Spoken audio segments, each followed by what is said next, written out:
The sky we know is fundamentally a lie. We see a vast blue expanse, a canvas for weather and sunlight.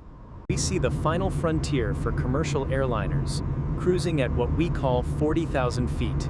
We mark the thin, cold edge of space, the Kármán line, as a separate, distinct territory ruled by satellites and spacecraft. But this perception is a truly dangerous illusion. Between the highest thunderhead and the blackness of the void, there.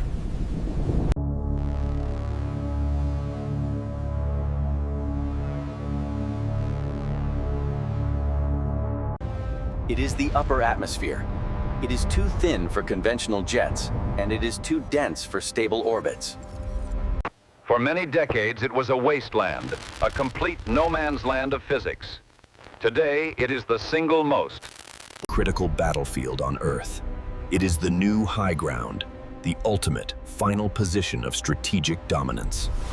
And for the last decade, a secret, undeclared war has been raging within it. A conflict fought by machines. These machines are so advanced they defy conventional classification. A war whose outcome will determine the future. The outcome of this war will determine the future of power on the planet far below. This is the story of that war. It has no witnesses, no declared casualties, and no public acknowledgement from anyone. It is a war of plasma-sheathed airframes moving at speeds that melt steel.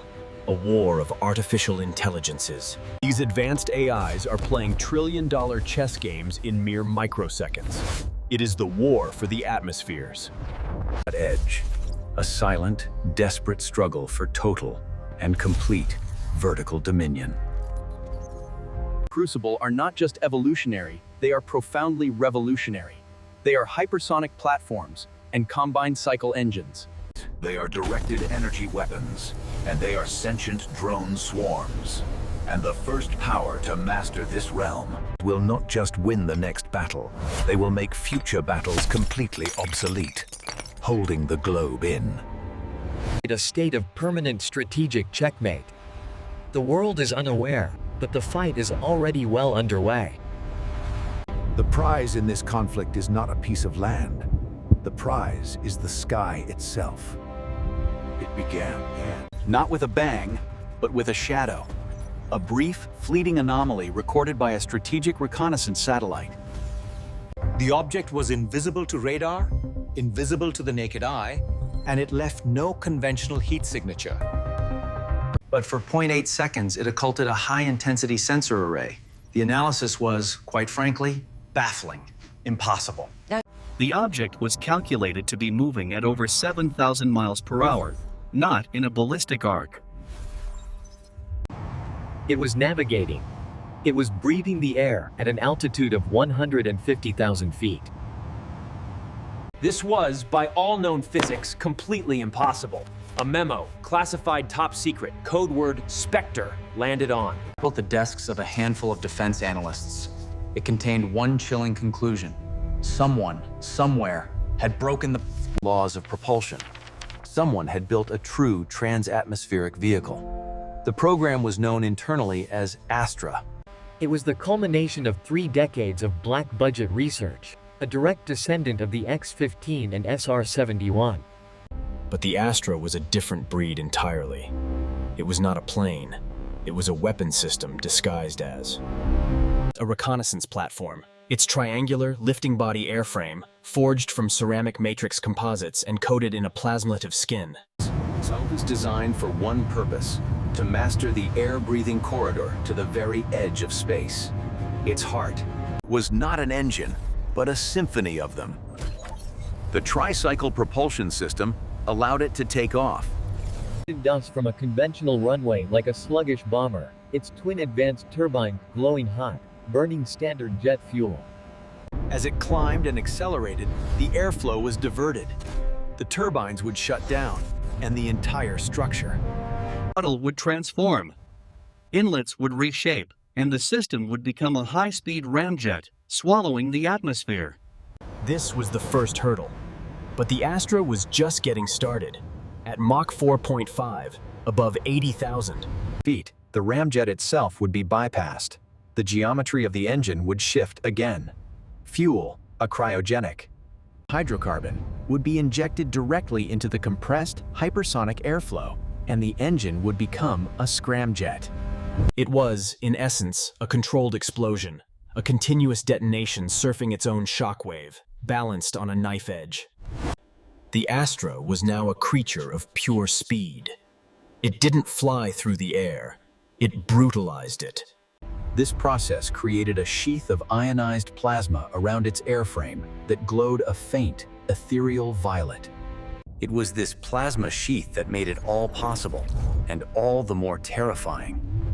It absorbed radar, dissipated heat, and rendered the craft a ghost. The mission of the Astra was simple.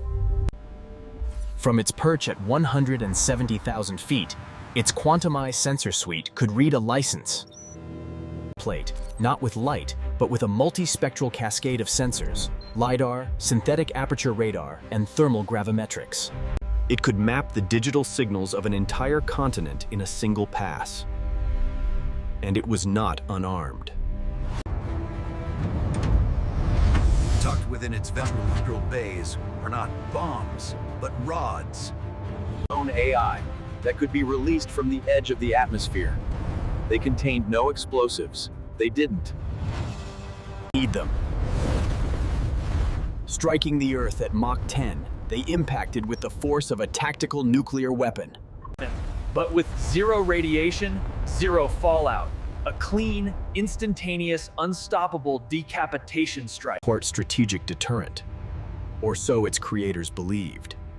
The problem with a perfect weapon is the assumption that you are the only one who can build it. For 2 years, the Astra fleet, Valkyrie, Wraith, and Odin, flew. They mapped every rival military installation, tracked every submarine, and listened to every high-level communication. The data Community provided was so overwhelming, it reshaped global strategy. But then, over the North Pole, it was not a reflection. It was not a sensor ghost. It was another shadow, moving even faster. The intercept was not a dogfight. It was a mathematical impossibility. Wraith, traveling at Mach 7, was overtaken. The rival platform, designated Krepast, did not engage. It simply observed, flying a parallel course for 30 seconds. Its skin temperature was a staggering 3,000 degrees Celsius. Then, it accelerated, pulled into vanished into the upper ionosphere. The age of invulnerability was over. The geopolitical chessboard was instantly reset. The silent war had begun. The existence of Krepast meant that a rival power had solved the same equations. They had also built a combined cycle engine.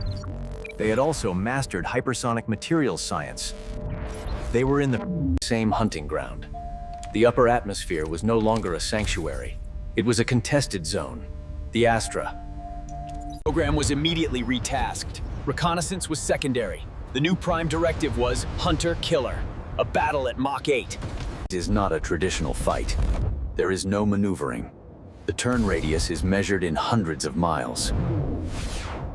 A dogfight at this altitude is a game of predictive analytics, of electronic warfare, and of long-range, high-speed interception. The Astra fleet was recalled and refitted. The tungsten rods were supplemented with a new weapon system. Codenamed Mjolnir, it was not a single missile. It was a fractional kinetic interceptor, accelerating to Mach 12. As it neared the target's predicted flight path, it would not explode. It would shatter. It would detonate into a cloud of 1,000 flechettes, each the size of a knitting needle, made of depleted uranium. Any object, no matter how hardened, passing through that cloud would be shredded into constituent atoms. The next encounter was over the South China Sea. The tension in the vault, the sealed command center, was palpable. The pilots of the Astra were not pilots. They were system lords, a new generation of warrior. They flew the vehicle through an AI intermediary, managing its complex systems. The lead system lord saw the alert. A Krepast vehicle was rising. But this time, it was different. The Krepast was not alone.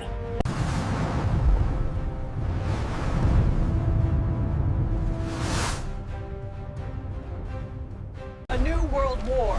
Bishop's hands flew. Data stream is hot. Their target is the Reagan.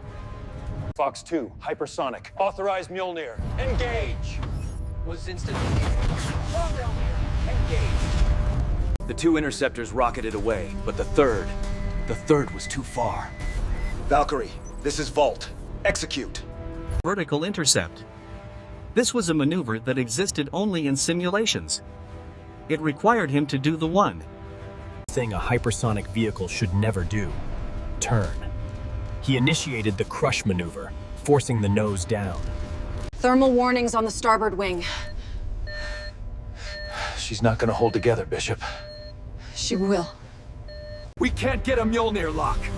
We're not using Mjolnir. Bishop replied, his eyes locked on the holographic display.